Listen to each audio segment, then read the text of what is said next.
welcome to the broadcast with Amanda, Shandy, and Colleen. My name is Colleen. My name is Amanda. And I'm Shandy. Welcome to the show, everybody. This is season 7, episode 3, episode number 273. We are here tonight to talk about season 4 of Stranger Things. Hello. Woo, so much to talk about. I actually rewatched within the last week the entire series. I still don't understand how you did it. I don't know how it was a struggle to get through the totality of season 4. I'm in awe that you then were able so to much season 4. I'm so do that for yourself. I am so glad that I'm glad I rewatched the series because they're actually. I know it's kind of hard to tell when there's so many years apart. But, it really is, a cohesive story that, really does tie together a lot better than you think because you just remember, Yeah. I totally recommend taking your time but rewatching the whole series because it really, even 2 is a lot better upon rewatch. It's just it's the 11 stuff that's boring. And then the very end is sort of anticlimactic with her closing the gate and you're like, oh, that's it? But it comes into play so heavily in 4 that it does make it matter more. And even when I was rewatching 2, like I said to Jay, I was like, oh, that's right. It wasn't that we disliked it. It was just this one storyline we had so much hope for because everyone know Elle's backstory, and it was just so okay, and they, and they did number 8 and that whole thing it kind of a disservice in a way where it just didn't make sense then. It still doesn't make sense. They kind of fix it with a throwaway line from number 1 when he's telling do you remember when this lady came? It was when number 8 was still here, and it's kind of oh yeah, her. But even upon rewatching it, that part's still dumb, and I still wish they had done more with it and fleshed it out more, or just dropped it altogether. Maybe that was their lost season 2 moment where they were we need more time or an end date to make these not episodes count. And maybe that's how they ended up getting 15-hour long episodes in season 4. But it does everything does hold up on a rewatch and ties in really, really well to 4. So clearly they spent the pandemic rewatching their seasons multiple times and making everything make sense. I was wondering about that because that was the one piece that I was thinking about all throughout this season. It was wasn't there a time in one of the earlier seasons that 11 goes and finds other kids that other numbers, yeah. And how does this factor in? And it was just something I was thinking about. So thank you for. Yeah, it still doesn't. It truly still doesn't. There's only Elle learns things that makes her stronger as a person, but those plot devices could have been used literally anywhere else. But yeah, it's almost they were you know what, we like this idea better. So how do we just kind of make that part go away? How do we explain it away? Yeah, pretty much. I think in my mind, I was oh, well, clearly after this point in time, they go and they have a whole new fleet of numbered kids. They just start over again. That's where my mind went. They're now we have a new fleet of numbers. Yep. Although they only... I just kind of forgot about it altogether. Yeah, because I had remembered her being a bigger part of the season, but she's only there. They're literally the opening scene of the whole season. They're the cold open. And then the second to last episode takes you away from everyone, and it just focuses on Elle in Chicago with 8, and then she leaves, and they have the reunion at the very end of the episode. It's not a bottle episode or whatever it's called. We intersperse, but she's very solidly there. And the only real hero's journey, right? The only thing in that I guess is set up to be less shocking is she does kind of have this moment where she realizes that Papa is alive, where she thought he was dead. But then, you don't hear anything about Papa being alive in season 3, so you totally forget all about it.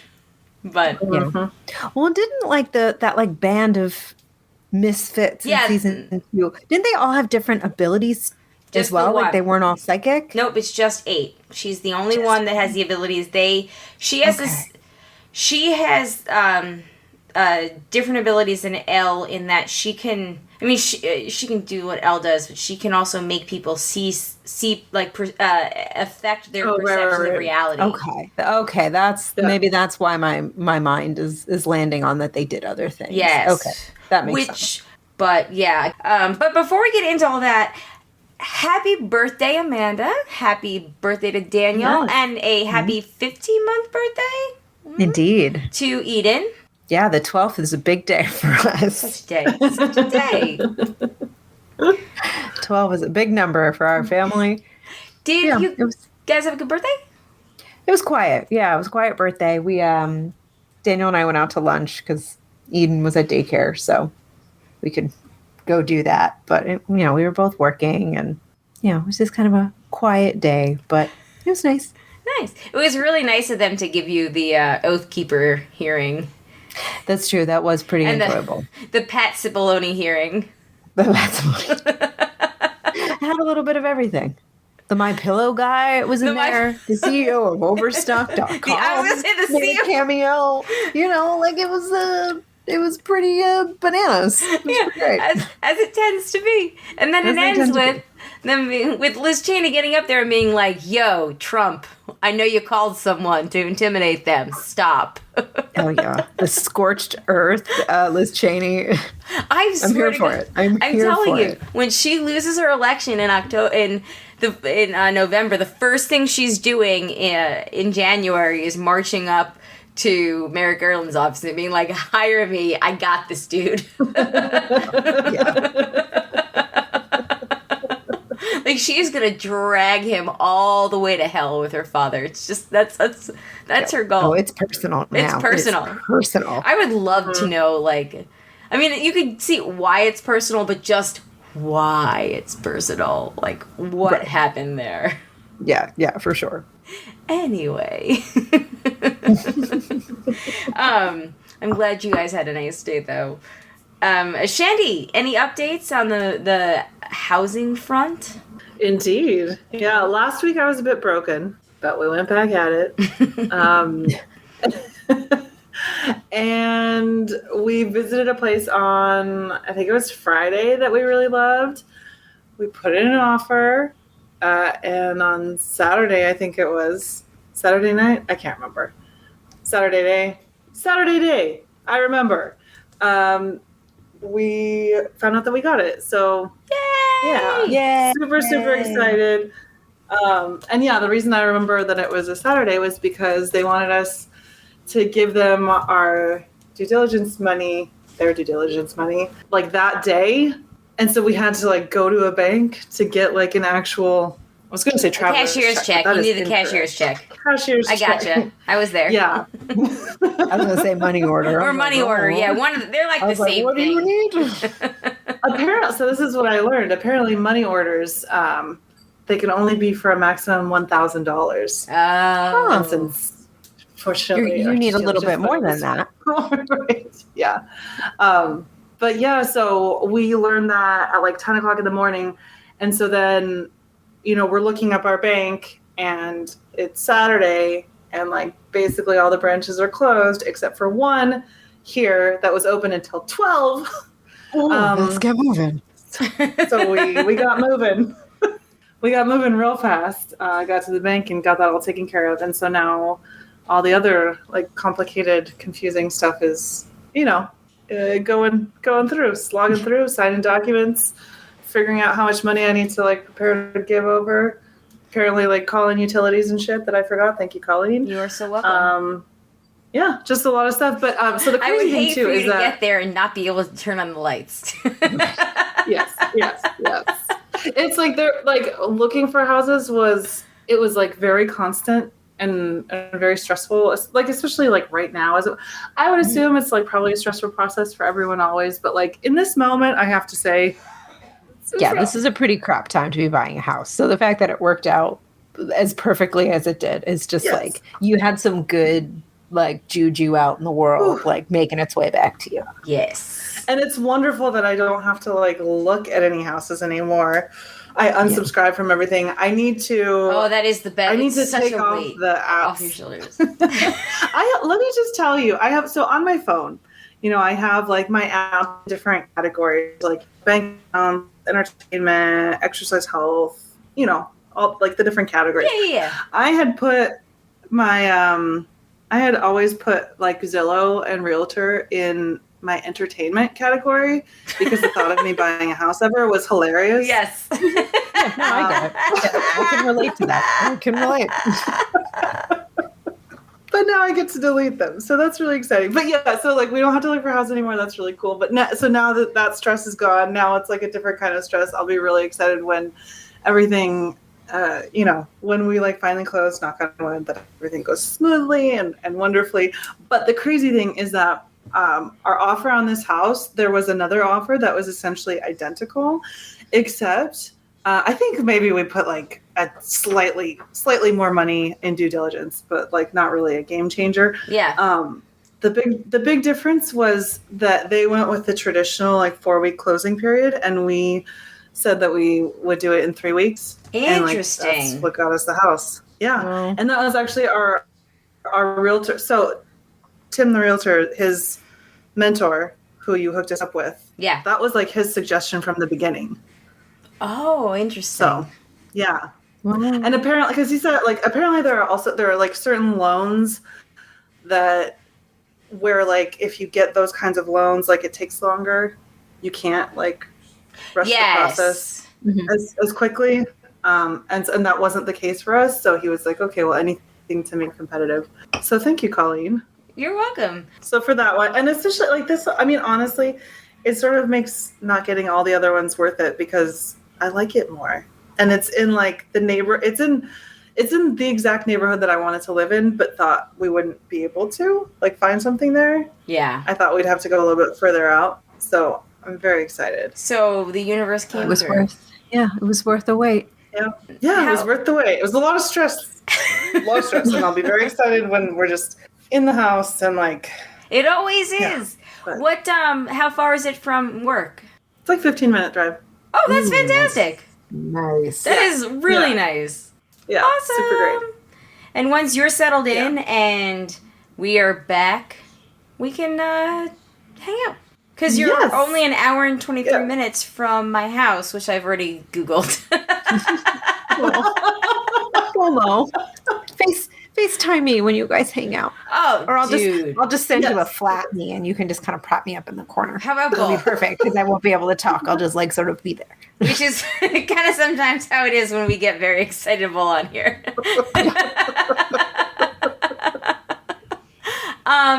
Well, obviously, you're going to be there in iPad face form. Little cardboard. Yeah. But Make myself an analog version. it would also be very hilarious if we made the... You remember how I used to have that Colin Farrell cutout? If I did an Amanda cutout and we just brought it with us places.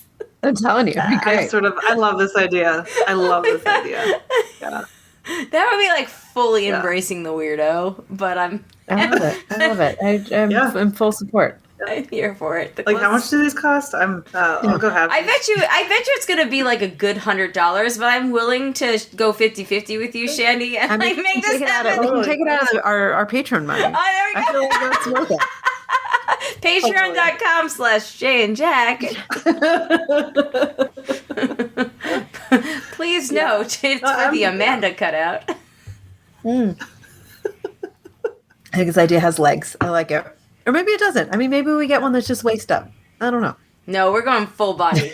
Full body? All right. Let's go full body. Full body. We got to be able to stand you up. Yeah, you're a tiny No, but I person. I, I feel like just- we'll get a discount. Yeah. It's got to be size appropriate. Like the cardboard me can't be taller than the real me. I feel like I'm going to have a complex if Correct. that's the case. Correct. Are you sure? Now's your And it chance. also should not be smaller. So Yeah. No. Again, complex in the other direction. Yeah. I wish you could even like find someone on Etsy that does it for cheaper. I'm sure. There might be a listener that does, has a hobby that does this sort of thing. Right. Does anybody got a have a printer that very, we know? very large cricket printer? machine? Matt? Yeah. Do Matt? I don't know. If you're listening, anybody out there, please. We need a big man to cut Help us make this a reality.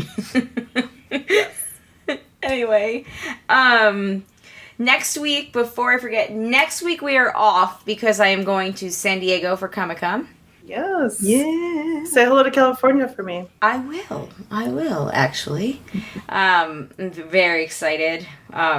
It hasn't been that long since I've been to San Diego, but it's been 3 years since we've been to Comic-Con. So I am Wow. 2019 because it was canceled in 20. Wow. And the 21 one was moved to Thanksgiving weekend, so we couldn't do that. Yeah. And now here we're in 2022. So when we got our badges the other day, I actually kind of wept a little. I was like, Oh. I'm so happy to go back. My heart is just so full. Oh, it'll be a real party. Yep, we're going to our annual date night at the place where we went on our very first date too. So Oh. excited about that. And yeah, they're doing a panel. If you're listening to this, you're going to be in San Diego. They're at the library Thursday the 21st from 12 to 1 p.m.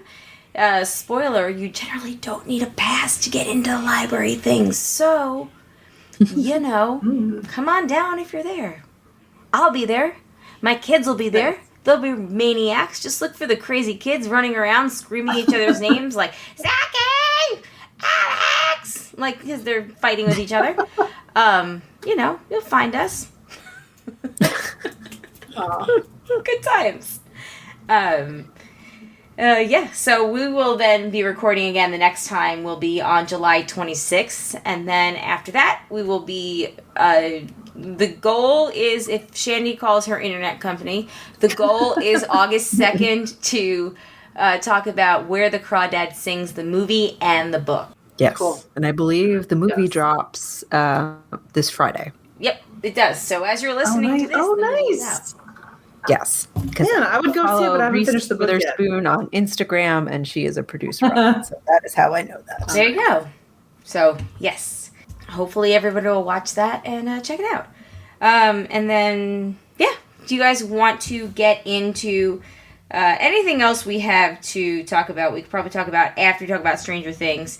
So let's just get into it. I mean, I am pumped. The amount of adrenaline I had finishing my rewatch of all 4 seasons, literally at 8:28 when we were starting at 8:30, I feel like I was Max in the episode 4, Dear Billy, running up that hill, because I was truly breathless. I was like, oh my god, I did it.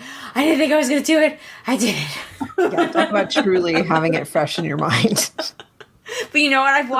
I've slept so little over the last 3 days, and I've watched so much over the last week that I don't even know if it's fresh or not. But I will Is it say, all a little stranger soup? it's just Stranger Soup. There you go. Stranger Soup. That is a perfect way of describing it. I'm still trying to remember, like, what happened in season 3, even though I just watched it, like, on Monday. What is it? Wednesday? Maybe it was Sunday. I don't even know. All the days blend together. What is time? What is time? But, what did you guys think of the season? Holy moly, it was fucking long. It was very long. But it was very energizing. Granted, there was also a pandemic in between season 3 and season 4. Yeah, but I feel like this season grabbed me and held me longer than I think maybe seasons 2 and 3 did. And again, hindsight, there's a lot of distance, but I just was very gripped by this story. And I think I was just very emotionally invested. It took us 2 days to finish the last episode, because it is just very long. It is a movie. It's a movie. It's not even a short movie. It's a long movie. It's a Marvel movie. Yeah. But it was just it was getting so late, and I was getting so worked up that I was like, oh my god, I am not going to sleep. We need to stop right now. Yeah. But we also stopped, and it was literally things started to get better. as soon as, we started back up, I was like, God, I knew this was going to happen. But I still do not regret my decision because sleep is very important. No, that's good. We went to bed we watched both 8 and 9 the day that it came out on July 1st, and we went to bed at like 1:30 in the morning, and we were tired the next day. Very tired. So here's a good question. As someone who started watching late, like by the time we started, all 9 episodes had dropped. So what was part of part 1 and what was part of part 2? So the last 2 episodes. Just the last 2 episodes. Just the last 2. Yeah. Which is probably like equal. Like 4 hours. Exactly. Which is like equal watch time to the first. It was. And that was, I was starting to tell you guys before. So I went in, I saw the Chicks last night, formerly the Dixie Chicks. It was super fun. But I lost the night to do my rewatch. So I had left off on episode 5. So today I watched 5, 6, 7, 8, 9. It's a lot. I started it literally in the car on the way to work this morning. That's very dangerous. Sure. But I had a little phone holder, and I had seen it before, so I was okay with, listening and sometimes watching. It's like podcast form. You were like... Kind of. But, yeah. But, the audiobook version. So that was that. But... So I was just like, I'm going for it. I don't know if I'm going to make it, but I am going to watch as much as I can. But yeah, so I was just like, I'm going for it, and I did, and I did it. I watched it a lot today. It's a lot. It was a lot, and I was just like, why are these so long? But and I do, yes, because I think when first looking at the episode length of everything, which I normally don't do, but I think, given the timeline to get it all done, I sort of wanted to see scope where we were at. And just looking at it at face value was like, what the hell? Like, why are these episodes so long? Why don't they just do 10 episodes that are normal length instead of 1 2.5 hour episode? But in actually watching it, I can see why they broke the story the way they did. And even when you're writing for a streamable, something that is meant to be a bingeable thing, I still understand why they broke the story the way they did. And I think that is a cool thing and a cool freeing component of for television storytelling in this new streaming world, is that you can do that. Is that you don't have to play by the television rules of the road in terms of it has to be 54:36 and it has to be 24:32. Yeah. And you could make an episode that's 2.5 hours and and then the next one can be 25 minutes if you wanted, because that's just the joy of doing something with a Netflix or a Hulu or where you just are unconfined, and it's got to be really freeing for the writers of the show. Yes, but I will say though, I thought it the first time, and I especially thought it today, that there were parts that they could have trimmed the fat a little bit, but I don't know if it would have maybe trimmed it by more than 5 minutes. So is that really worth it at the end?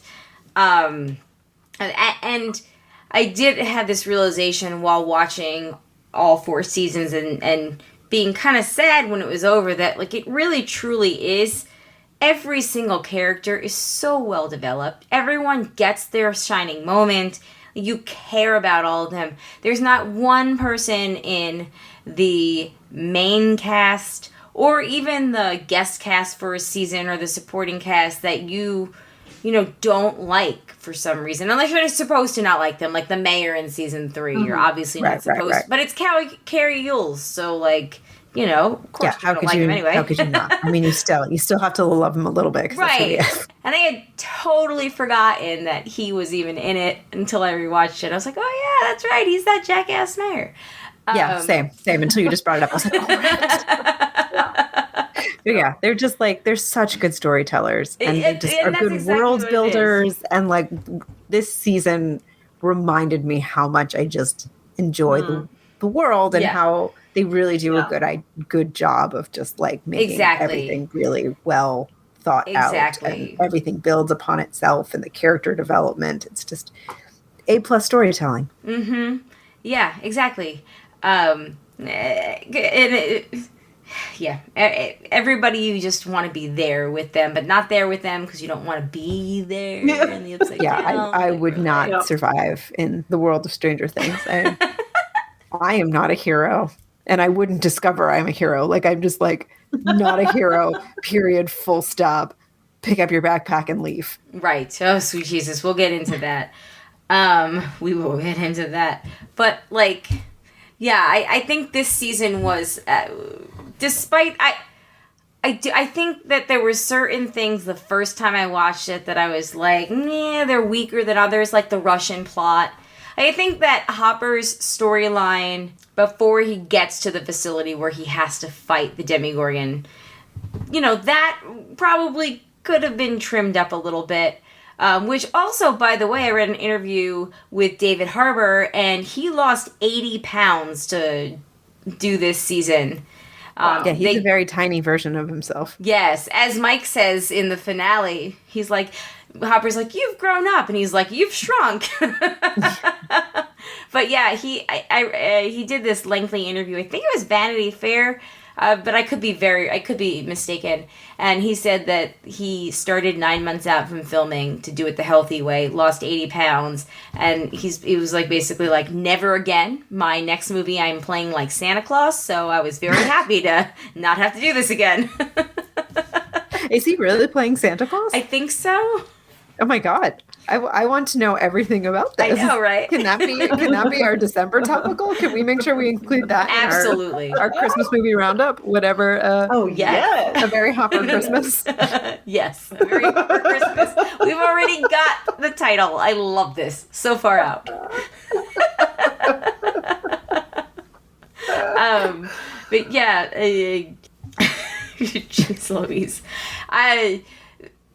Also, the supporting characters are great. Like, Argyle is a fun addition. Even Murray's great. Murray really really became part of the team this season. Super became part of the team. I was not like Team Murray until about halfway through this season. I was like, all right, Murray can stay. I enjoy Murray.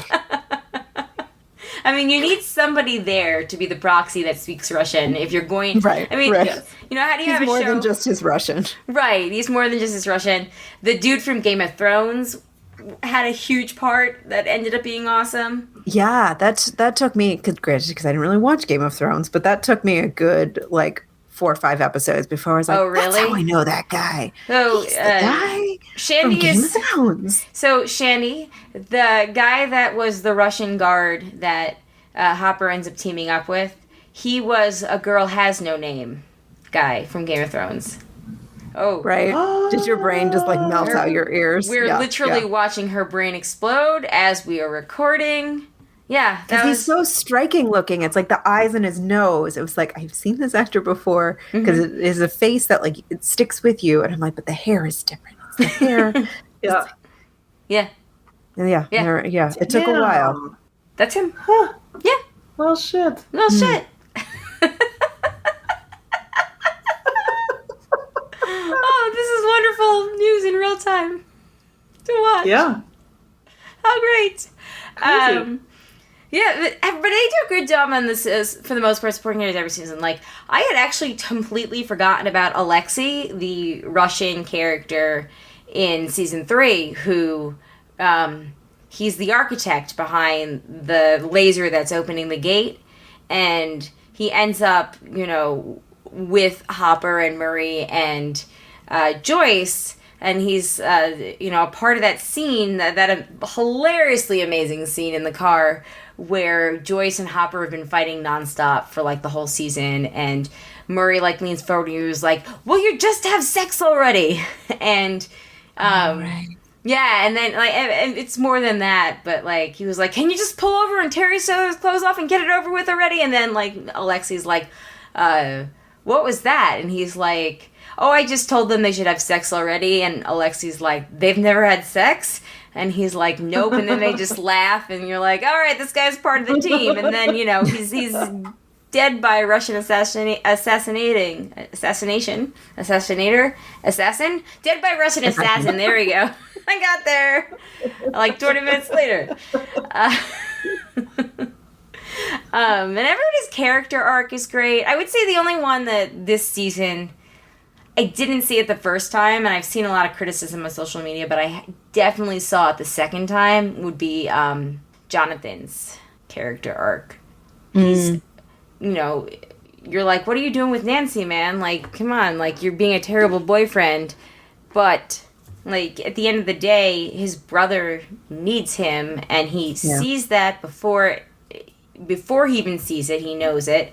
And, he's got to be there for him in the end. So, I'm sorry, I'm jumping all over the place. I am jumping all over the place like a person that just finished this literally 1 hour and 1 minute ago.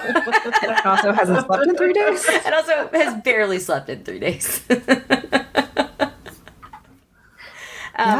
Yeah, but it's also because there is so many inroads, so it is like sort of like where to begin. Yes, where to begin. You're not like too far off here. Yes, would somebody else bring up something, and I will piggyback from there, much like Elle piggybacked in Max's dream at the end.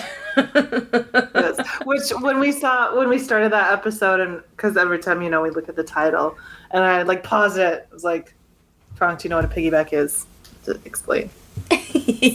And the expression in French is like carrying someone on your back. Like, that's not fun. I don't see the joy. That's a piggyback. Yeah. Why a piggy? I don't know. Because it's cute. It's like, lighten up, French people. But shouldn't it be like a monkey back? Piggyback, like an animal that actually carries something on its back.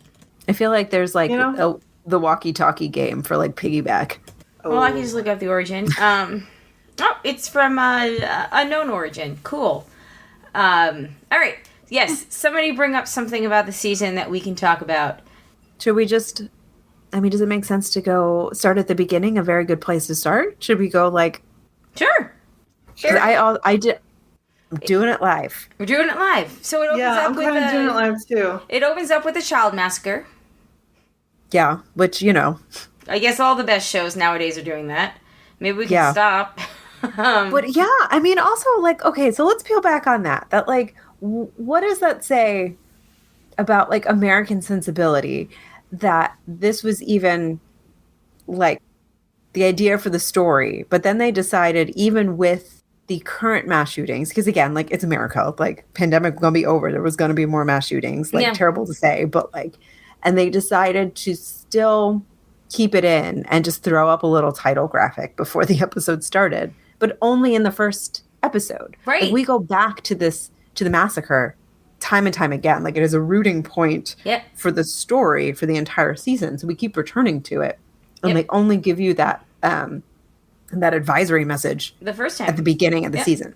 And you never see it again. And like, what does that say about like American culture and like our desensitivity to violence on television and violence as a storytelling element, that like they were like, no, we're going to stick to our guns. Like, this is too important to like how we have built our story that we're not going to peel this back. Considering Republicans were all over the media and Twitter screaming that because there was no official report made to the police that a 10-year-old was raped in Ohio and had to go to Indiana to get an abortion, they were screaming that it was a made-up story, and if she was really raped, even if she had an abortion, if she was really raped, she would have gone to the cops. And it's like, guys, she's 10. It was a rape. The end. Did they learn nothing? No. But I'm just saying, like, the answer is no. Clearly there is no bottom. No, there isn't. That's where I was going with this. But yeah, it was hard to watch. It was hard to watch. Being an American, by the time we revisited it by like episode 2, you're sort of like, okay, you're bloody dead children. Okay, cool. Yeah. This is what we're doing. I was, this week years old when I always thought that they just made Millie Bobby Brown look younger in all the flashbacks from season 1 on. No, it's a totally different actress. What? It's a totally different actress that plays young 11. It's not Millie Bobby Brown. Huh. What? Totally different actress.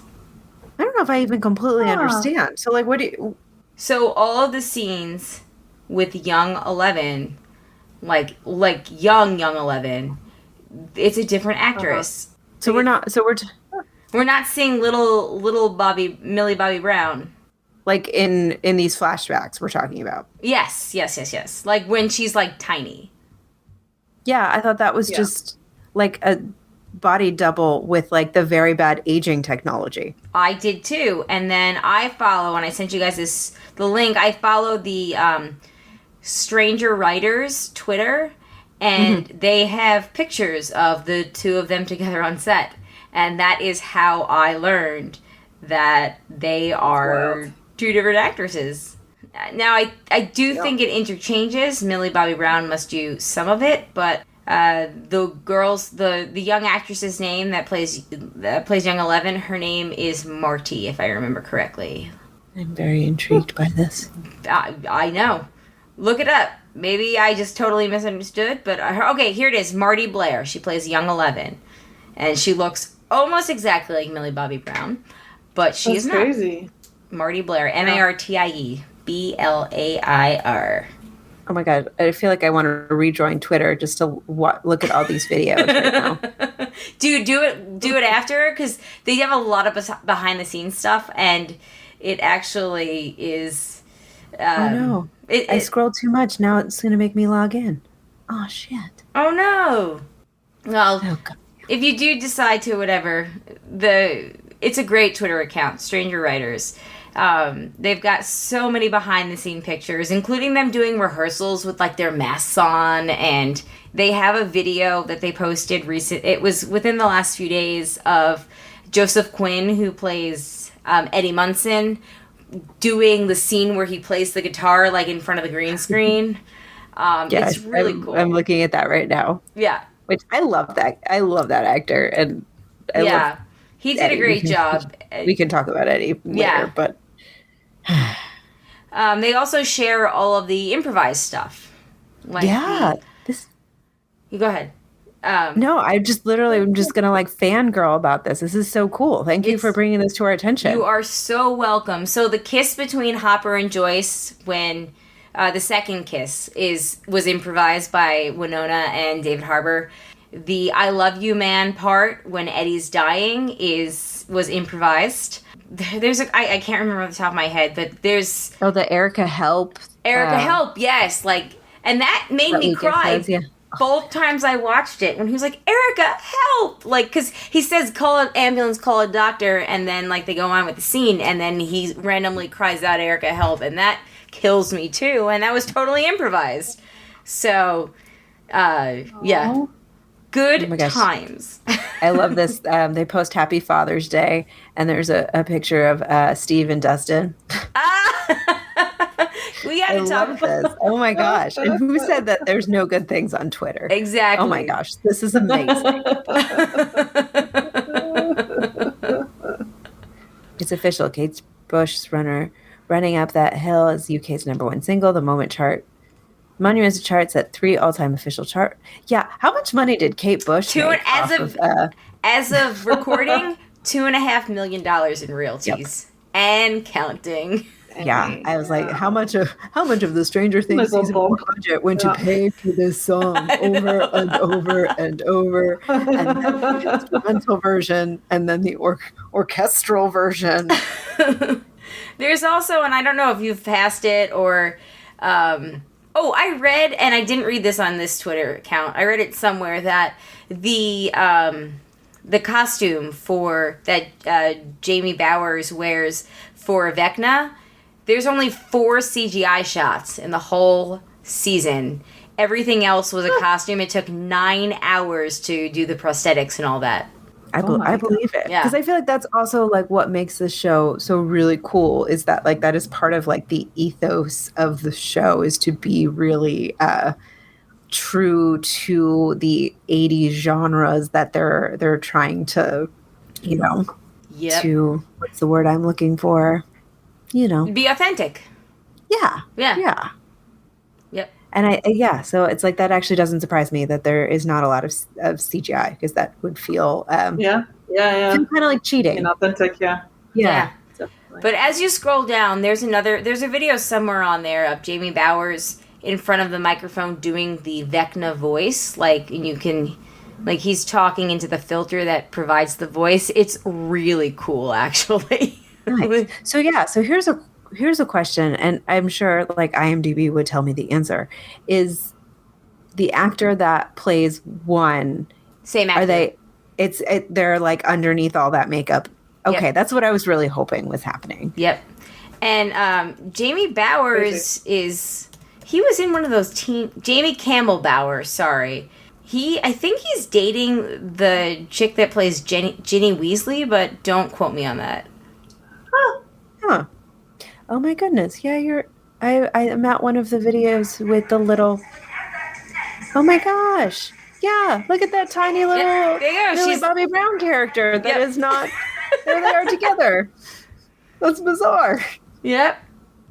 So I give so much more respect now. I was really just like, oh man, so that aging technology is just bad for everybody, huh? That's really what it's like. Doesn't work for Robert De Niro. Doesn't work going young. It doesn't work for anybody apparently. No, okay. It was just a different person. My whole life has changed. I wonder if he will be back next season, since we know Vecna's not dead, because Will says he's not. I wonder if it'll be the same actor or they'll go a different route. I don't know. Well, I feel like they would have to go the same actor, because I think so too. I feel like they're not the type of show that would recast. No, Yeah, and he's also yeah. a very big, he's gotten a huge response, Yeah. right? But anyway, okay, so talking about the actual season. Wait, can we talk about Yes. Jamie Campbell Barrow for just a second more, because I just looked him up on Wikipedia and I feel like I have to add that you were right about Bonnie Wright, the actress who played Ginny, but they Okay. only dated from 2009 to 2012. Okay. I do have to add. I'm 10 years that behind he- him. Well, hey, they dated, and I like that for them. He also played Caius in the Twilight Saga. Oh, you One of love the you some military. Twilight. He does And he kind also of look like played a young vampire. Grindelwald. He played Yeah, young he does kind of look Grindelwald? like a vampire. He played young Grindelwald in Harry Potter and the Deathly Hallows Part 1 and Fantastic Beasts: The Crimes of Grindelwald. Oh. So maybe that's why he looked familiar. That has to be why he looked familiar to me, too. Yeah. I think that they should just now make him play old Grindelwald since he got old. Yeah. I mean, why not? I mean, clearly he has shown his range and his patience for sitting in a makeup chair. Exactly. So Holy let's just shit, do yeah. it. Yeah. Yeah. Okay. No, he did a fantastic job. I mean, honestly, and I know this is going to be a very unpopular take, but I feel like Millie Bobby Brown and Noah Schnapp, who plays Will, I feel like they're the weakest actors of the whole group. And I would say Millie Bobby Brown might be the weakest one out of all of them, because Noah really brought some emotion in those two scenes. The one where he's crying in the car with Mike, and then when he has that heart-to-heart with Jonathan. Because he's gay. Yes. We're all on the Yeah. same page? Okay. Yes. I mean, yeah. I personally feel like that has been clear since the beginning of the series. It actually, they state it in the very first episode of Yeah. the series, and it is planted in your mind, similar, alluding to that throughout all 4 seasons. Especially in season 3 when, Mike is like, I can't help it if you don't like girls, and the average viewer might think, oh, it's just because he's a late bloomer, but if you go back, all the context is there. Yeah. I feel like it was made very clear early on that Will is in love with Mike, and Yeah. for him it is more than just that's his best friend. Yep. The very first episode, there's a scene when Joyce goes to report Will missing to Hopper, and she talks about Lonnie, his dad. Lonnie thinks that he's a fairy, and blah blah blah, and Hopper just pausing like, well, is he? And she's like, that's not the point. Like, he's missing. So like it's and it's brought up throughout the first season, throughout all the seasons. So where Will is just constantly like, either he says it or it's referred to by an adult, like, or even a kid, like, as that he's different, and then it's really solidified where this season when he talks about, like, with Mike, like, when you're different, you think you're a mistake and wish that you hadn't been born. And you know, it's an interesting kind of counter to Robin's story, where Robin is kind of comfortable with who she is, even though it's the 80s and she doesn't feel like she can tell anybody about it. Where Will is still just, you know, a few years younger and trying to figure himself out. So, which seems to be a theme in all of these episodes that we talk about, where we're watching things from the 80s and the 90s, the early 2000s. Coming of age stories. Coming of age stories. Where do you guys think that will go? Do you think that will like, what do you think will happen with that? And I feel like they've been pretty good with those kind of storylines to not make them like tropes or stereotypical. I'm not sure anything necessarily will come of it. I feel like that might just be like a texture layer that like is never fully explored. Yeah, or just never fully realized, because I think they are exploring it. Well, I think it was realized between the brothers, where they had that conversation in the kitchen when they're filling up the bathtub in the pizza place. Right. So maybe that's more what I'm trying to get at. Yeah. Like, I think it will just be used as this like device for the people in Will's life to like truly see him. Right. He finally gets to be, because he was robbed of everything when he got kidnapped, that he finally gets his peace of mind to be Will instead of the kid that, with the power, who was kidnapped. Right. Like, I don't think he'll necessarily have like, you know, a big love story, because it's like, I don't know if that's necessarily. And that would be out of place too. Right. It doesn't necessarily feel like part of the world. And like, I think the finale, and we can, you know, wait till we get there, but like, I think it clearly sets up like where we're going for the next season. And it's, you know, it's like, I don't necessarily feel like there's going to be a lot of wiggle room for like them in high school, like just doing high school kid things. Like, I don't think that's going to really be like a part of the season. I don't think there's a lot of falling in love when you're trying to save the world necessarily. Right. I feel like we are more likely to get a Robin love life storyline than see anything from Will, although I don't know. I'm a little concerned that Molly Ringwald girl is like gonna become next season's Bob. Oh, I know. I hope she doesn't. My God, she is a Molly Ringwald girl, right? It's like it's like Maya Hawke. You just took her, but like with the Molly Ringwald filter. Like she plays her exactly like. She plays scene in like the war thing, the war palace, whatever the store's the gymnasium. The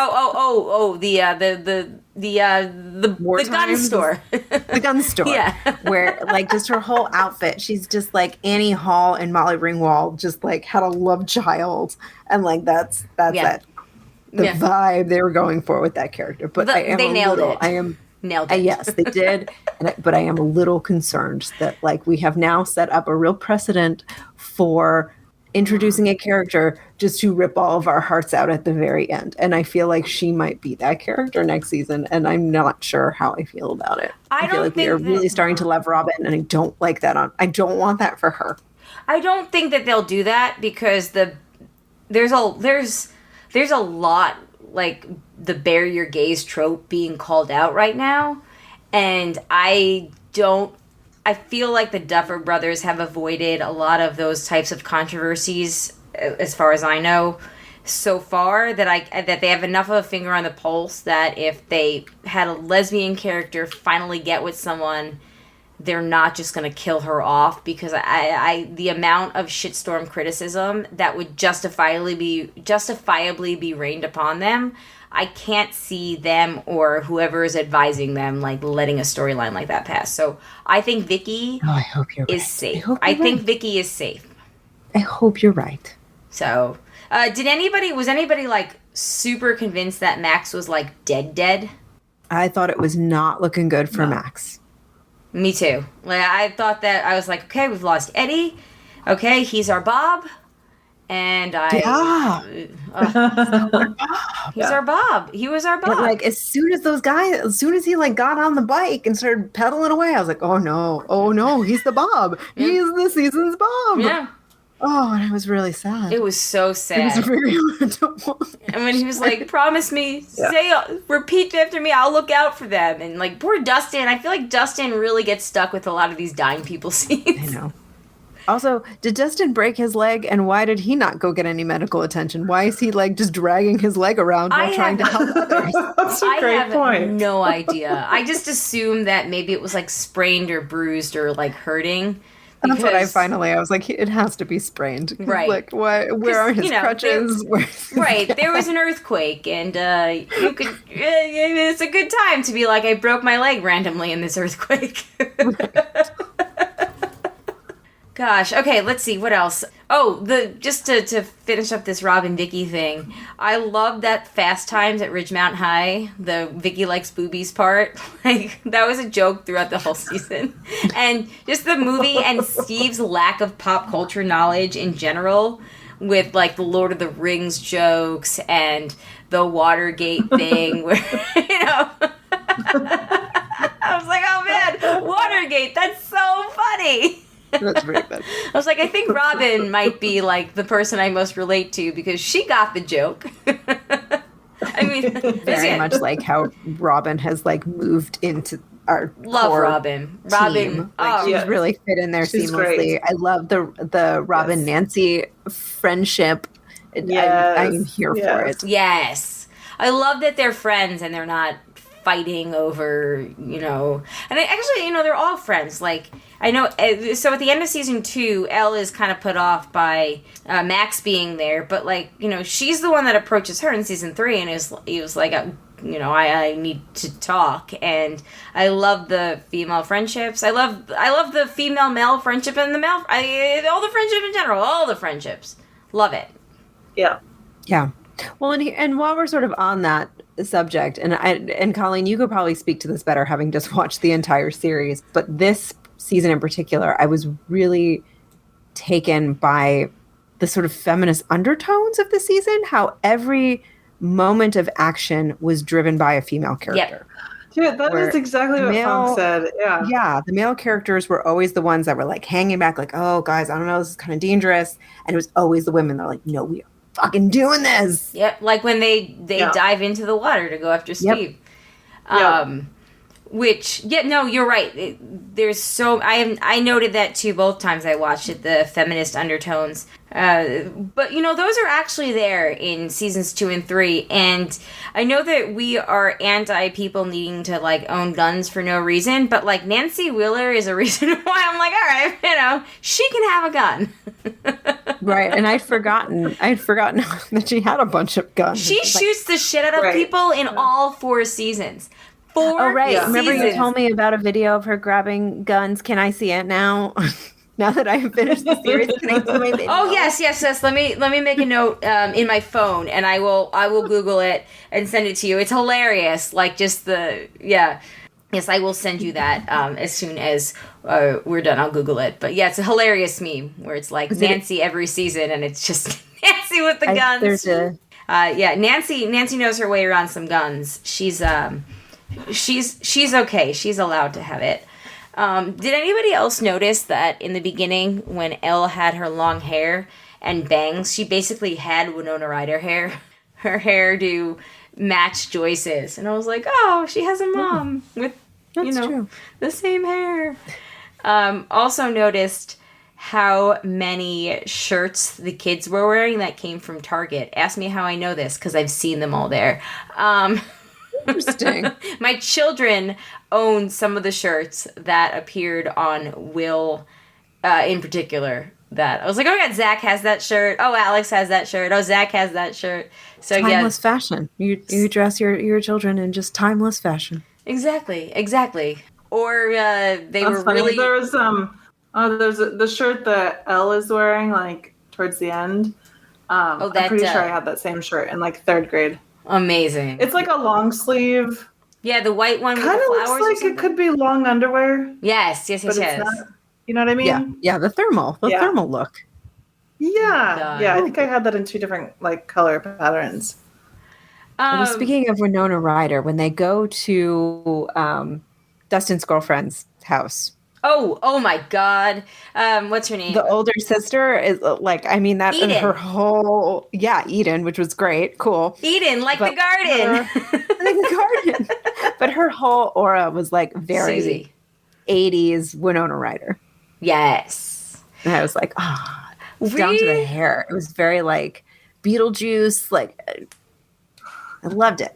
Rewatching the whole series, I can, with confidence, firmly say that my favorite scene of the and payoff of the entire series thus far is Dustin calling Susie for Planck's constant number, and she wants to hear the song, and they sing the Never-Ending Story song over the air with everybody listening. I had forgotten about that. Thank you for bringing that Do yourself up. a favor. That was so good. Go back and just go back to the finale of season 3. Rewatch that scene.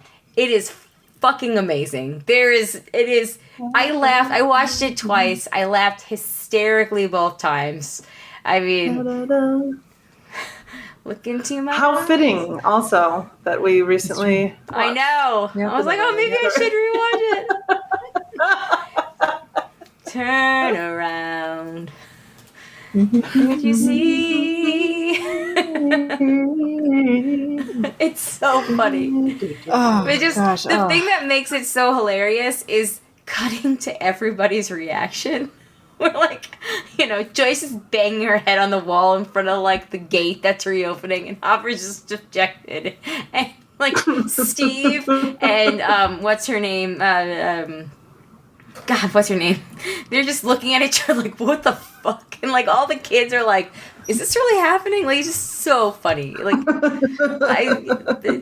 it's in the middle of very serious where you think Hopper's dying.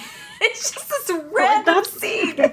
But to bring it like that is why the storytelling is so good. That it really like they know how to build in these moments of just like joy, and they bring in like the Steven Spielberg of it all, like those sort of Goonie moments, and that it just you sort of need, particularly like in this season where it is so very dark and like they're very like all hope is like basically lost, and then it's like you need those moments so that it's not just like a dredge to watch. And then like you get to Susie's house and they set up how religious her family is like multiple times, but then you get there and she's clearly Catholic, I think, because she's got like 11 brothers. Mormon, Salt Lake City. Oh, okay. She's got like 11 brothers and sisters. I don't know where her mom is, but like it's just pure chaos. Her sister Eden, which was hilarious, that she got high with Argyle.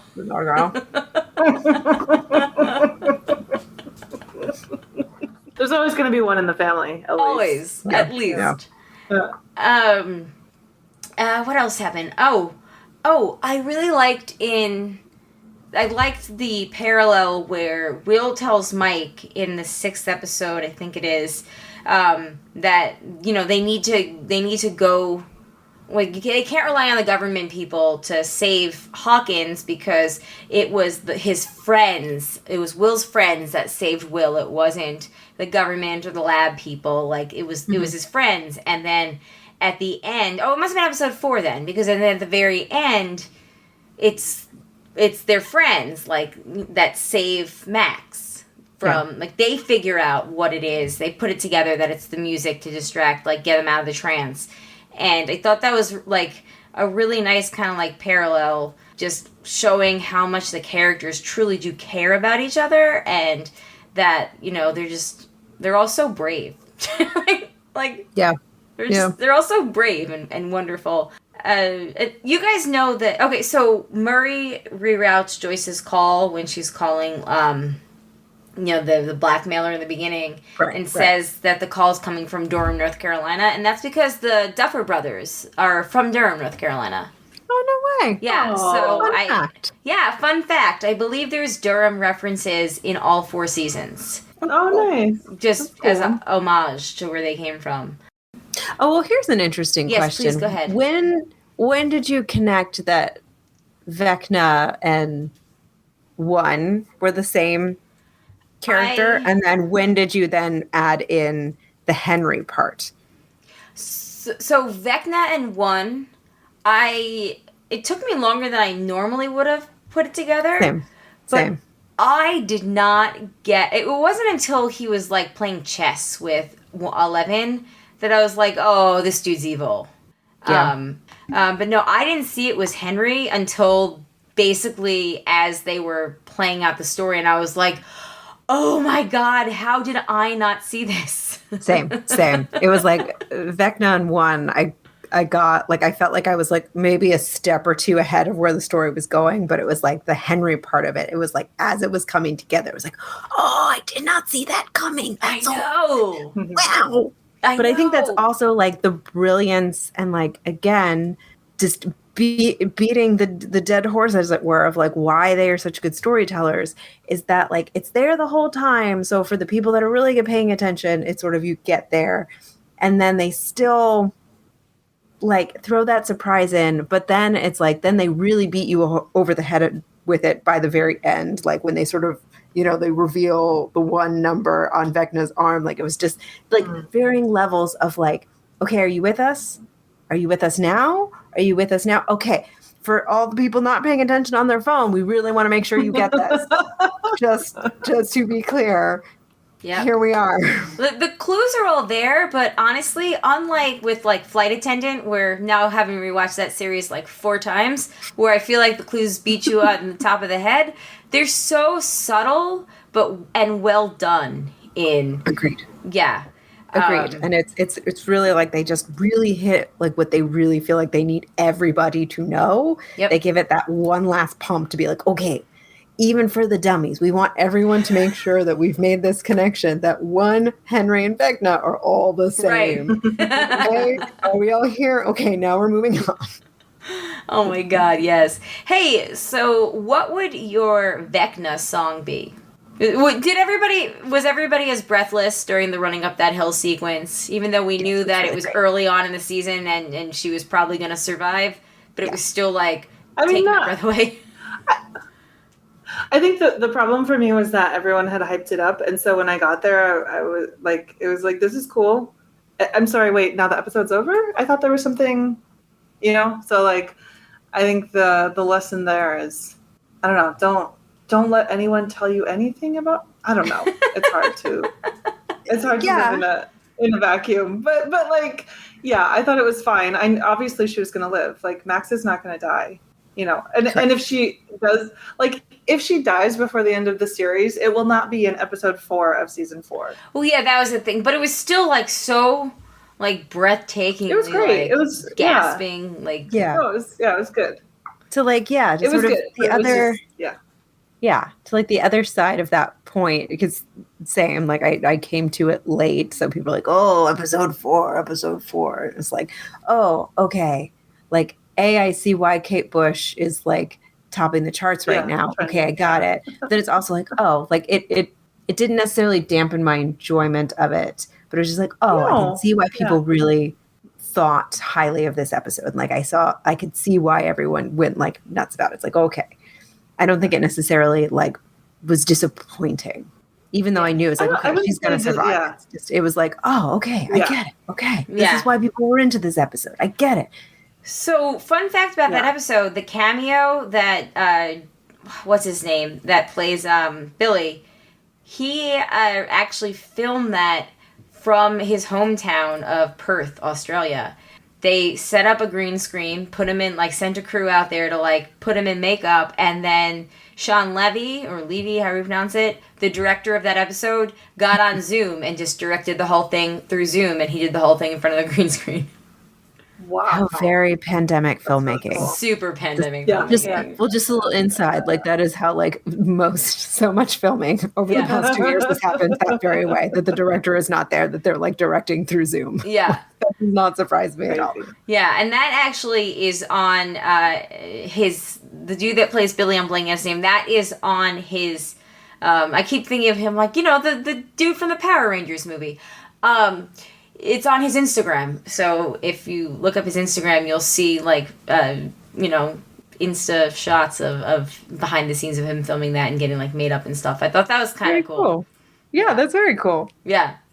Do you guys think that Papa is really dead this time? Yeah. Yeah? I hope so. I think he served his purpose. I think Matthew Modine is just never going to tell you. Paul Reiser's character is still alive, right? Paul Reiser, yeah. Yeah. I feel like I think we're gonna see him again. I hope we see so. him. I love him. He's great. Yeah. I feel like we can't lose him too. No. Too much to. Let's see. Overall, soundtrack. Soundtrack. Speaking of Running Up That Hill, the whole show, like, just they need to like seriously give a giant bonus to the person that does their music. They do a great job. I'm gonna say it's a she. She does a great job. The Masters of the Puppet scene. What did you guys think of that? Eddie jamming on the roof. I thought it was like a really wonderful part of 80s nostalgia that we had not yet touched with this series. Yes. The most metal thing you've ever seen. The most metal concert ever. And it also reminded me just how long Metallica has been around. I know. Oh my god. There's been so many memes and jokes about that. They were like, all these kids discovering Metallica for the first time, and now Lars Ulrich is going to sue them all for telling it. Do you remember that? Finally, he's like actually reached the age of get off my lawn territory because he's sort of been that curmudgeon for like 20 years. And now he's finally old enough to really be that curmudgeon. I think he's only just now. I think he looked at Kate Bush and was like, okay, maybe this isn't so bad.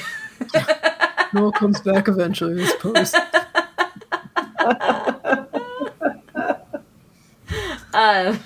Good times. What do you guys think worked and didn't work this season? Or do we want to take a quick break and then we can wrap up with what we thought worked, didn't work, do the emails, and call it a night? Yeah, that's probably. Yeah, I feel like we're at a good break. So you point. have a commercial break. Yes. Okay. All right. We will be right back, everyone. All right, we're back ready to finish up our Stranger Things discussion. And before we move on, though, to the feedback, one thing that I was remiss to talk about is the Steve of it all. I love Steve. I love the journey they've put his character on. I think it's like he's such a good example of how casting can really influence a story. Mm-hmm. Because if you look at like Steve of season 1, like clearly he was just meant to be a foil and he wasn't meant to stick around, but because that actor was so perfect and so goddamn lovable that now we get this wonderful like story. We get to go on this wonderful journey with this character and to see where like what he's morphing into. It just brings me such joy. Yeah, and I love because when you watch season 1, like. It's always more his friends than him, but he's still kind of like the cool kid because he, has athletic abilities. And he's still friends with them. And he's still friends with them. Right. But like even, I think his journey really starts when in the first season, when his friends, graffiti Nancy Wheeler is a slut on the cinema marquee, and he goes up as the owner is trying to like wash it all off, and he's like, "Can I help?" And that's kind of the moment that, like, the Steve we know is born. And it is really, like, he's one of those, like, characters where you're like, positive story arc and just so lovable. I love that he's always paired up with the kids, like the babysitter, but then finally this season towards the end, he's like, when it's time for them to jump in to find the gate, where he's just like, you kids look after yourselves now. I'm going with the grown-ups. He's like, I'm going to go sit at the big kids table this year. which I think Graduate to the adult table. right, like him going with the older kids, which you know what, they're like fucking 18, they're still kids. I'm sorry, but like him going with them and is also kind of ties in with the Steve is mature now plot where when he's talking to Nancy. So I love the evolution of Steve. Like he's just such a wonderful character. Yeah, but I am curious to see how much of a love triangle we're going to see next season and sort of why they're trying to push Steve and Nancy back together. And I haven't quite figured out. Yes, because it's very much not a love, like a romantic interest kind of show. Like, right. It felt a little forced. Right. And I'm sort of like, okay, so how is this going to pay off and why are we spending time on this? Right. But you know what? His love interest stuff has had purposes before, like in season 3, after they do the truth serum. And he's, sitting in the bathroom of the mall with Robin when he professes his love for her. And she's like, I like girls, which again contributes to the wonderful arc of Steve, in which he immediately pivots from like pouring his heart out to this woman, this girl, and it's just like, oh, well, she sings like a Muppet. She's not that whatever. Like, where it immediately just pivots and starts to go into like, friendly talk about whatever her name is. And then I love that chick comes back at the beginning of this season and sings the national anthem. And he and Robin are mouthing each other about how she sounds like a Muppet. So good. Tammy, that's her name, Tammy. I love that. And that's another thing, we were talking about Jonathan, just like the way that they show that in a tumultuous time for the world and people within the world trying to live their truths, our characters are all at the heart of it, very accepting and loving of each other. And I think that's also why we love the characters so much, because, they're just good people who love each other at the end of the day, where, just want... Supportive of each other. Supportive and want to, but I forgot about the Muppet thing when we were talking about that. I love that came back up. It's so funny. Me too. Okay, yeah, so Steve, good times. Any last thoughts about what worked and what didn't work? I think just the episode lengths didn't overall work for me. It was very long. I understand why they got so long in the tooth. I don't like it as a viewer who has a small child and cannot devote 2.5 hours in their day to watching one TV show. I would have been okay with just the finale being 2.5 hours if every other fucking episode of the season wasn't an hour and 15 minutes. Like, if we had a normal 43-minute episode and then they were like, we're going to have these last two be an hour and a half and 2.5 hours, I would have been like, all right, cool. But, like, every single episode was so goddamn long. It was so long. And that's why, I thought this was the last season. Yeah. Because I just somehow got it confused in my mind. And when I saw those episode lengths, I was like, oh, well, the rules go out the window when you're landing the plane, as it were. Like, when you're finishing your story, you can kind of do whatever the F you want. And it was like, oh God, we've got another season of this? Nope, it turns there's out... There's going to be a 3-hour episode. Yeah, they picked the right season to film before Netflix decided to, tighten the purse strings. Ironically, both Netflix is tightening the purse strings and Stranger Things having long episodes have something to do with Russia. Cool.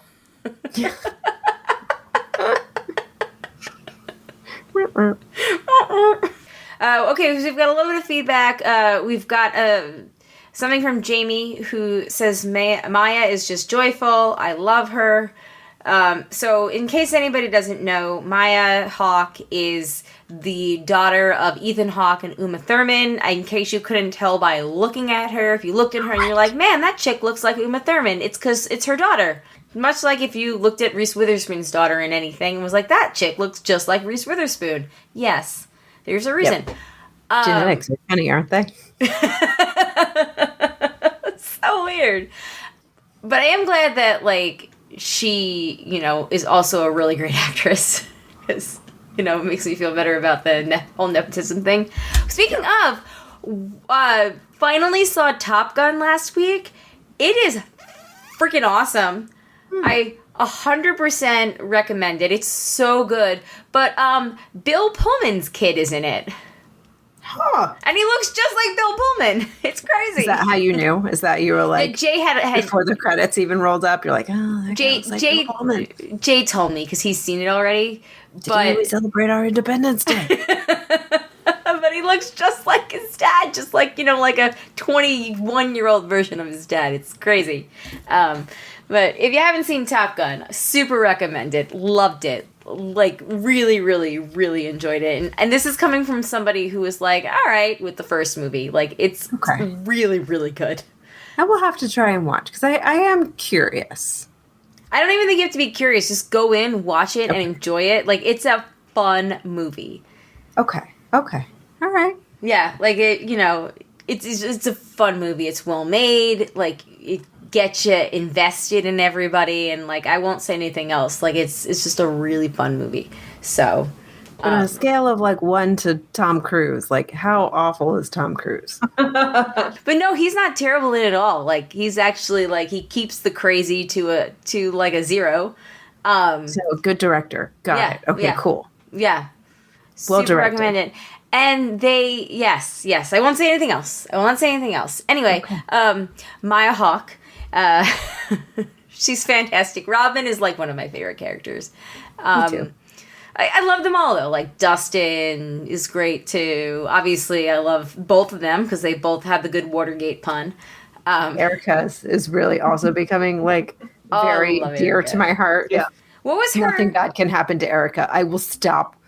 I will say it now. If anything bad happens to Erica in season 5, I will stop watching Then and There, and I will not finish this. I could more see bad things happening to our main characters and Erica taking over, much like...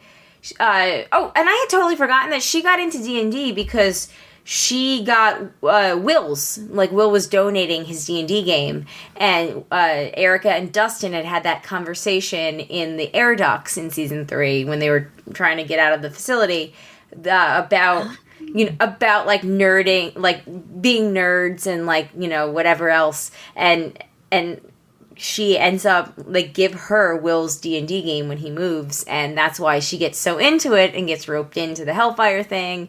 And she's Lady Applejack, which is the My Little Pony character that also she talks about, like, being a My Little Pony fan in the 3rd season. So it's a really nice, like... I'm so glad you rewatched. Me too. I would have none of that. That was all like... I didn't remember anything either. Brand new information. That's why I rewatched it. I was like... I'm so glad you did. We really needed this for our discussion. And you guys can all thank season 3 of Westworld for sucking so badly that I was like, I'm going to rewatch Stranger Things. Yeah. Sam's like, oh, Westworld started, huh? Well, because I watched the first episode of Westworld and was like, I don't fucking remember a goddamn thing from anything that's not season 1 and kind of season 2 at this point. So. Once they left the park, I, like, lost interest. Yes, yeah. It was they blew their shot too soon. They left the park too soon, in my opinion. Or they should have just ended it. Season 3 was not that interesting. Right. It was so uninteresting. Like, I didn't even bother to, like... They didn't really do a very good previously on, and so I had no idea what I was watching when I watched the first season of episode of season 4 of Westworld. So it was another factor in pushing me through. Yeah, right. They didn't even really put a huge, like, media push behind it, which means it's probably also, like, HBO is probably just, like, running out the contract. Like, they must not think it's that great if they didn't do a big, like, media push around it. Well, I'll let you know. I think there's, You're gonna keep watching. I might just with bated breath. I might just wait until the season's closer to ending and then just kind of binge it. But It's no only Murders in the Building where I'm like, oh my god, I can't wait for next week. So I need to get back into that. Oh, I forgot about that too coming out. It's That's very back. exciting. I have a theory about who the killer is, but I won't say anything. But I think it's Amy Schumer. But I won't say anything. She plays herself. Yeah, she plays herself.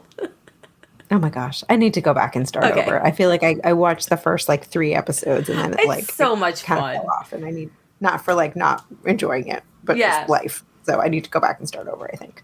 Yeah, it's just a fun show because it just pokes fun at what our lives have been like since Serial, aka Murder Podcast. So yeah, good times. Okay, my hawk Jamie, thank you. She's adorable. Ralph wants to know, when are we going to do live shows? We've talked about this, and I think we have decided that as of right now, we are going to remain pre-taped so we can minimize our digital footprint. Let the record show that I am getting both nods and blank stares. I'm not completely I understand what we're talking about, so I don't want to misspeak and sound like a dummy.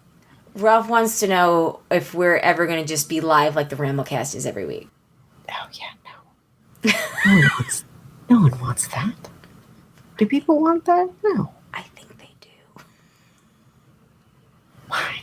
Because we're fun? I don't know. I guess. I don't know. Little do they know. Well, we are live for the Patreon, so if you want to do a live show, become a patron.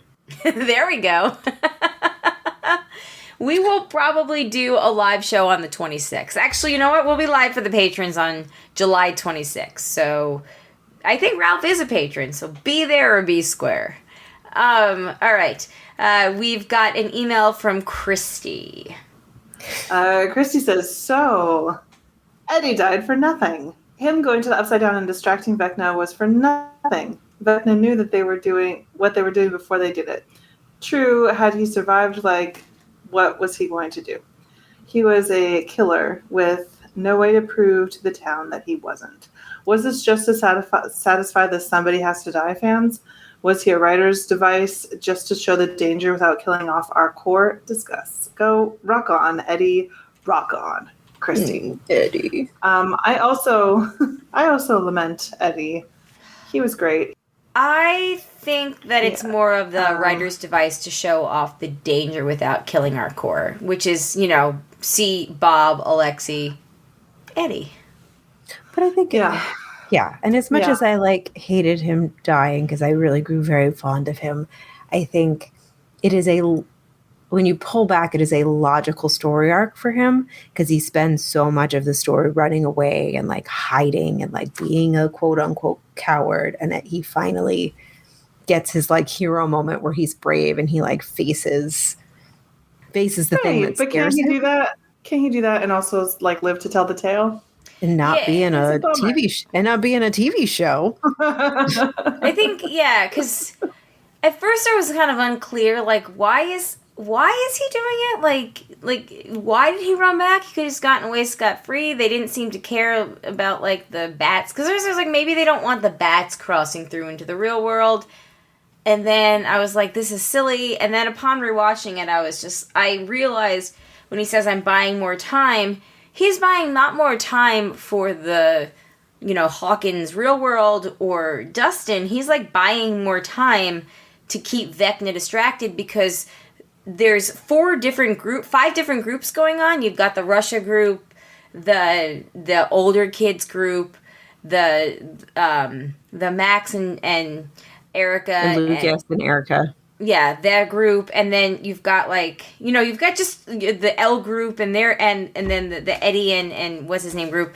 So nobody's actually really able to communicate with each other at this point. Especially once the flashlight thing goes to shit.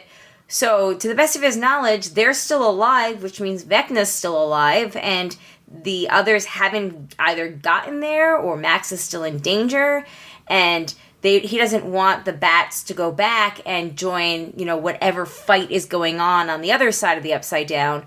So he's just trying to keep them distracted, and it just kind of shows the inherent danger and risk. This was a risky plan. They really put their life in danger. There's,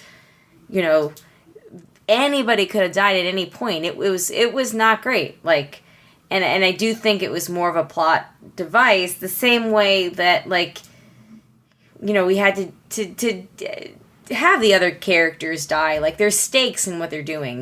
There's real world dangers. And I'm trying to rack my mind. Who died in the first season? That was our Bob. I can't even remember. I don't know if there was a Bob in the first season. I think that's why Bob was so, like, emotionally destroying, because I don't think we had really been forced to fall in love with a character to then have it pulled away. Well, and also being Sean Astin in that didn't way. help. Yeah. And again, they picked like an 80s like icon. Like, they just like really teed it up to really just like emotionally wreck us. Yeah, which they did.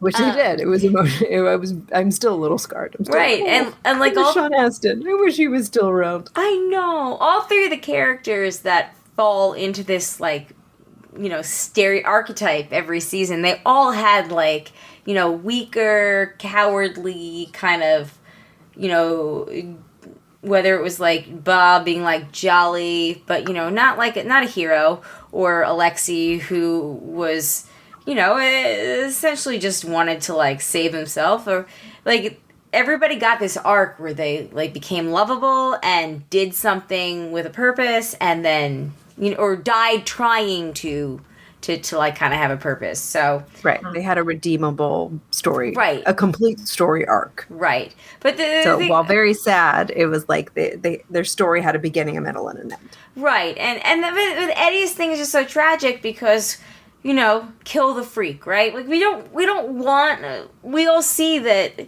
We've all, you know, no bullying tales, and you want that character to show the bullies up and be like, you know, you guys fucking suck, and it was just so tragic. Like, and he learned Master of the Puppets in 2 weeks allegedly from when this takes place and the song was released. So, like, dude had talent. I'm gonna miss Eddie and that wig. I'm gonna miss that wig. That wig is something else. I mean, it just. Part of me was like, was this the original wig for Elle before they were like, let's just. They were recycling the wig. It's like, and then they just ran it through like one of those old like crank washers a few times. Yeah, basically, you know, they like teased it. Like, here you go. Now it's Eddie's wig. We upcycle here on Stranger Things. Exactly. You know, you don't get a like $17 million episode budget per episode without having to do things like reuse a few wigs and buy a couple shirts from Target. I'm telling you though, their costumers do great work. It's like they really hit on all the various tropes and trends of the 80s. Yeah. But yeah, no. Yeah, Eddie died for nothing, but I mean that's kind of what makes it so tragic. They all die for nothing. You know? No. Right.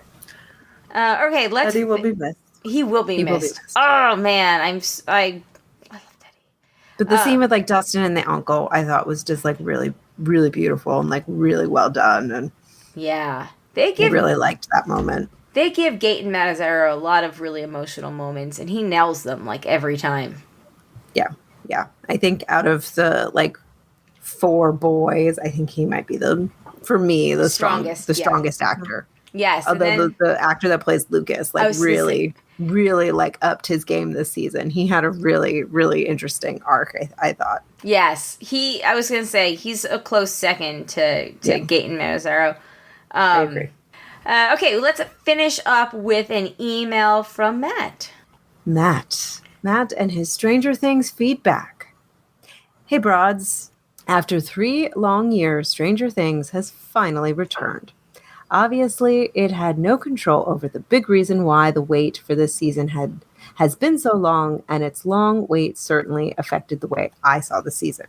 The landscape of Netflix and TV has changed a lot in the last 3 years, and it was valid to ask if they still had that magic of its heyday. The answer, I would say, is mostly yes. The big complaint of the season had to be those run times. The shortest episodes still ran over an hour, and the longest was as long as Everything Everywhere All at Once. A fantastic movie. You also should see that. I would very much like to. It's on my list. Yeah. I think you guys would both really like it, especially Amanda. It's especially a movie in your kind of wheelhouse.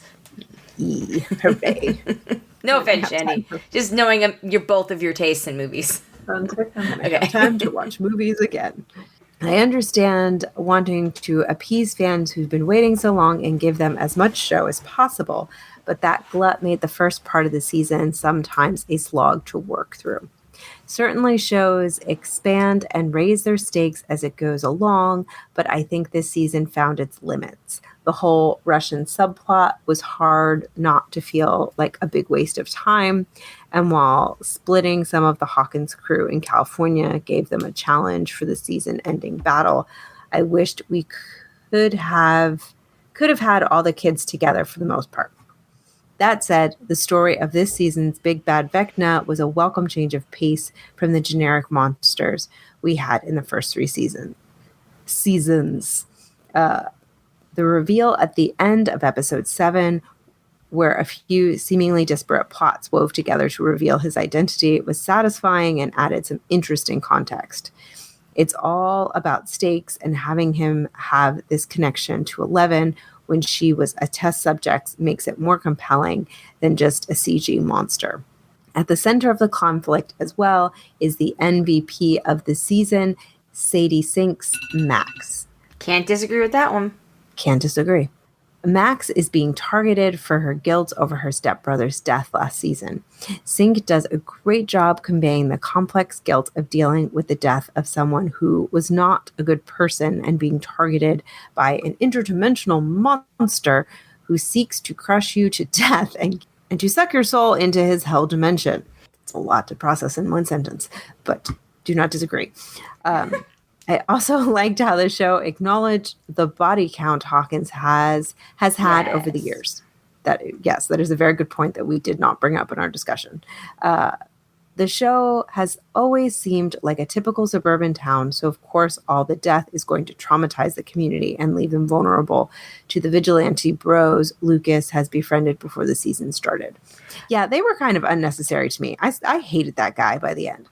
Me too. Like, I understood why somebody who didn't know what was going on would walk into that scene where Max is sitting there with the candles like that. Like, I understood why that would, kind of like trigger some alarms in somebody who wasn't aware of the upside down stuff, but he was just such an asshole.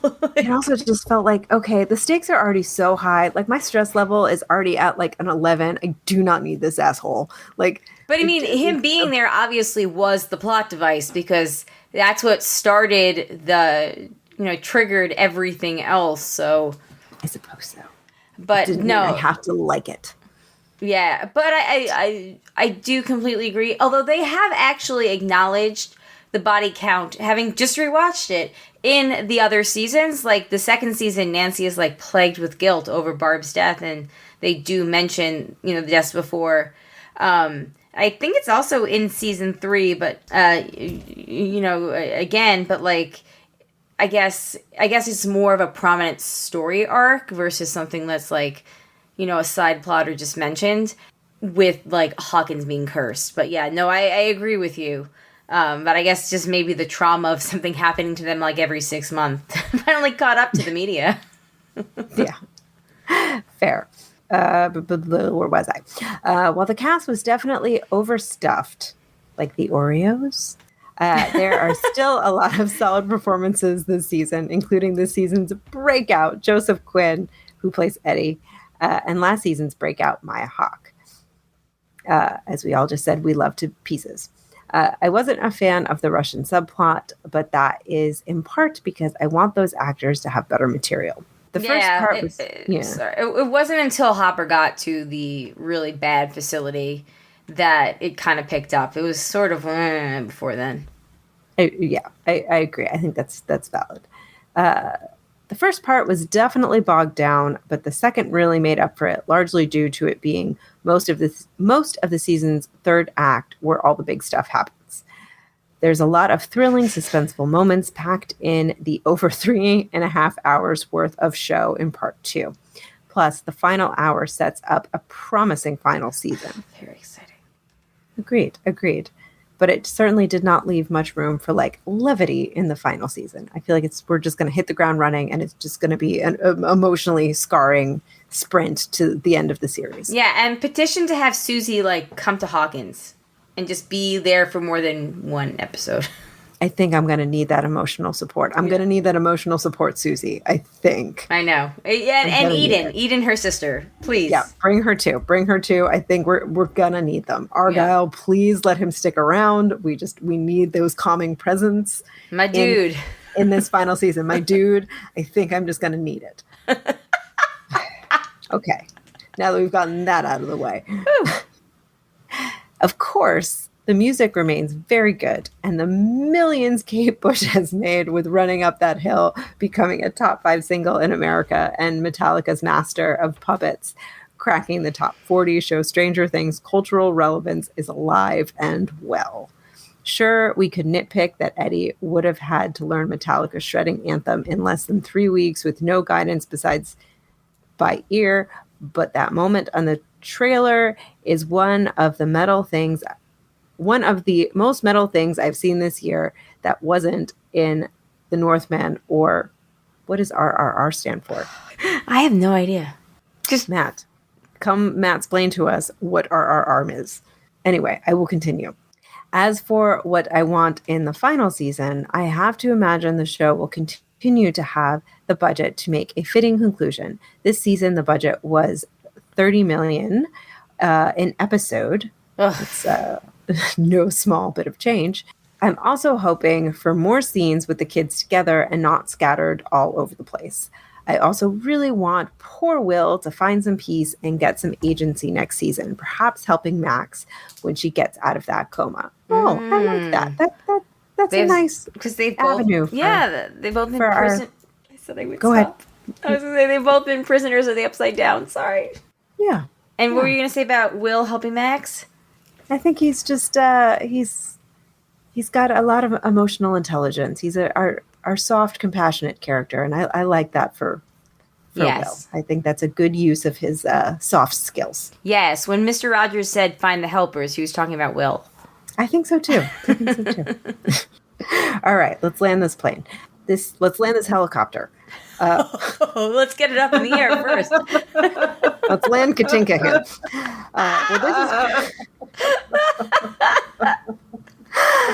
This is probably enough for now. I'm sure I could easily contribute more, but I'll leave it at this before I look into those technical aspects again. Matt. Wow, I can't disagree with a lot of this. I have this feeling that we're going to have everybody fighting together again the last season to kind of bring it all home. Every character, like every great 80s coming of age movie, every character had to have their break up to have their own coming of age movie, because that's also very realistic to real life. But I think agree. Also, we know that everyone is now in Hawkins again. Yes. So I think we've already laid the groundwork. It's I think whereas other seasons have kind of dropped us back into the story 6 months, 8 months, whatever down. I think we're going to drop in right where we left off. Yeah. So I think there's no reason at this point for anyone to leave Hawkins. So I think we already know our cast of characters is in a centralized location from the start of where I would assume the season would pick up. Yeah, agreed. So I said I agreed with you with the Russian stuff. There was something that you said about the characters that Lucas befriends at the start of the season. How awesome was the exchange when what's his nuts was like, I never should have let you in this group. I never should have let you in. And Lucas responds by saying, well, I never should have knocked. And I'm like, yes, amazing. Yes. That was awesome. Just so awesome. Yeah. Especially, and then when he's like, turns out I wanted to be normal and cool, but it turns out normal is just a raging psychopath. Yeah. Yeah, I thought that guy had libertarian written all over him. Oh, see, you thought libertarian. I thought that guy just had Republican written all over him. Well, you know, tomato, tomato. It's like, Yeah. But it you wasn't. know, a conservative by any other name. Whatever. Whatever. Had he been allowed to live, he would have grown up to be one of those like 80s mega church ministers that like steal all the money from the 100%. churchgoers. Like he was gonna be like that's who he was aiming to be. 100%. Yeah. It was either that or 100%. You're right. I was gonna say, or he was gonna be the next like mayor of Hawkins, like the future Carrie Yule's character. Yeah. You know, one other thing that we never acknowledged was how amazing was Robert Englund as Victor Creel. Yeah. Freddy Krueger. Like, that's pretty awesome. What? That's who that was? Yeah, that was Freddy Krueger. I'm a scaredy cat. I don't watch any scary movies. I have never, like, I obviously, like, I don't live under a rock. I know who Freddy Krueger is. Yeah, no, I haven't seen anything. Not enough to know, like, who the actor was. Yeah, so that is a wonderful bit of trivia. That is fascinating. That was a big deal when there was a big deal for him to play that character because of, you know, he's like one of those very popular horror genre actors. So, yeah, good times. Very cool. Oh, that's very cool. You're welcome. On that note, I don't think I have any. I think I've exhausted everything else. Oh, I do have one more thing. And talking about the end of the season and where we're going to pick up next season. Oh, yes, please. Projection. I am very curious to see when we backfill what we have missed in the 2 days from like the story, like, you know, we get that 2 days later title card and then we find out that like there was this earthquake. Well, the earthquake was when everything split apart when Max died. Right. But like, how do we get from there to there? Like, really, that's the gates opening up and like the underground or the upside down is supposed to like come into Hawkins and like hell is supposed to be unleashed on Earth, but clearly that does not happen. So like, I am curious. Right. Well, and clearly like Elle survives because they get back on the road and they end up back in Hawkins. So like, I am very curious, like how soon into season 5 we're going to backfill what happens in those 2 days. And we don't actually see Max surviving. We see Elle trying to, but then it goes to black and then Elle gets there and they don't actually know that Max has survived this. So exactly. But like clearly her heart starts again because it's like, you know, Lucas says like her heart had stopped for a minute. Like she was dead. That like, I think her heart restarting clearly stops whatever action happens from the splits. Yes. So, like, what a great theory. I did not even think of that. So I'm very curious what happens because clearly something big happens in those 2 days that get us from where we go before that title card to where the story picks back up. And I'm just curious. Joyce and Hopper getting back. Yeah. Yeah. Like how soon, how they actually, you know, like how the adults get out of the Soviet Union. Right. Because they show up in the government car, right? Right. So like, I'm very curious how quickly those 2 days will get filled in for us and like how much of season 5 will be spent like mining that. Well, I guess it depends if they get depends if they get another 30 mil an episode to explore that backstory or not. We'll see how much money Netflix has at that point. Right. I mean, let's be fair. Like they've never been making. Netflix has never made a profit, so we'll see how much money are in the coffers for season 5. We're just gonna cross our fingers. There's one more theory we didn't actually talk about that this reminded me of: the guidance counselor. There is a theory on the internet that she was actually connected to or working with Vecna in some way because of the amount of victims that he claimed that went to her. Like, I know that they mind flayer situation where like where they just kind of read your mind or whatever. But because they talk about that, but there's a theory out there that she may be revealed to have some sort of deeper connection to Vecna. I don't know. I just want to know if you guys had heard about it. I had not. Well, because it's like I was watching it so far behind. I was really trying to avoid any sort of spoiler things. Yeah. Yeah. Okay, so that was the only thing that I just remembered that I want to talk about. No, that's interesting. I wonder if that will come back in season 5. Right. We'll find out. Unfortunately, it's going to be like another 2 years. Yeah. Yeah, have they released any kind of release date? Have they released that information? They haven't even started filming. It's just, quote, sometime in 2024. Wow. Okay. Anyway, any last thoughts about anything that we did not talk about? Okay. All right, well, on that note, it was very fun to talk about this. This was just as much fun to talk about as Yellow Jackets, I must admit. I don't know. I'm going to miss Hawkins for a little while. I'm going to miss it. They need to go and film it, like, now, so we can see more of it. Well, also, like, those kids ain't getting any younger. Like, they, I was wondering, like... They're going to have to work quick before those kids look like grown men. Right, because they really tied themselves into a corner of, like, having to set it in the nearby future. Like, they could feasibly skip ahead, like, a month or so, but it can't be, like, 10 years later. They've been waiting for Vecna to reemerge, but... Because even this, like, you could really tell, like, puberty has happened. Like, it was a long summer for those boys. They're like 18.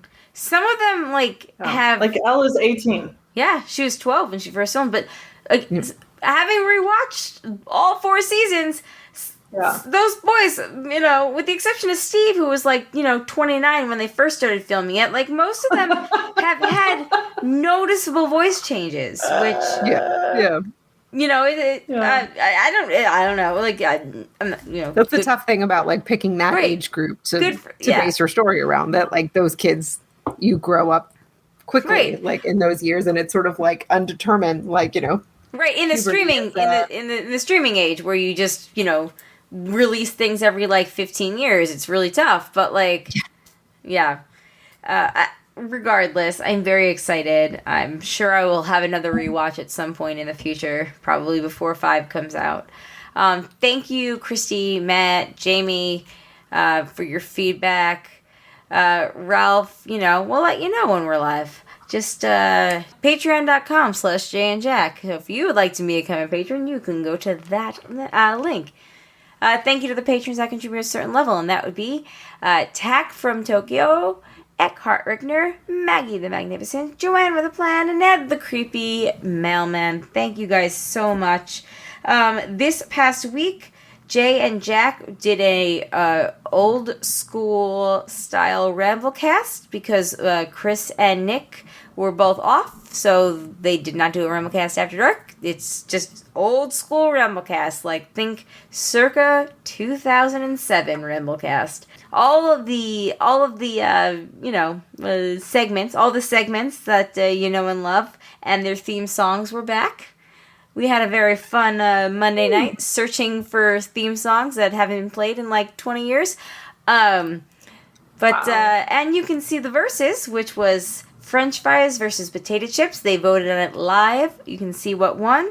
Go and check that out. It was a lot of fun. If you have any feedback about anything that we talked about tonight, we would still love to talk more about Stranger Things with you. You can email us, thebroadcasters3@gmail.com, or give us a call, 331-276-2373. We also put these posts on Facebook. You can, leave a little comment under there. We'll be off again next week. We'll be recording again on Tuesday, July 26th. On Tuesday, August 2nd, we will be talking about the movie and the book Where the Crawdads Sing. So read the book, see the movie, and yeah, I think that is it. Again, happy birthday, Amanda. Thank you. Welcome to the 38 Club. It used to be the 33 Club. Now it's the 38 Club. And thanks everybody for listening. On that note, my name is Colleen. My name is Amanda.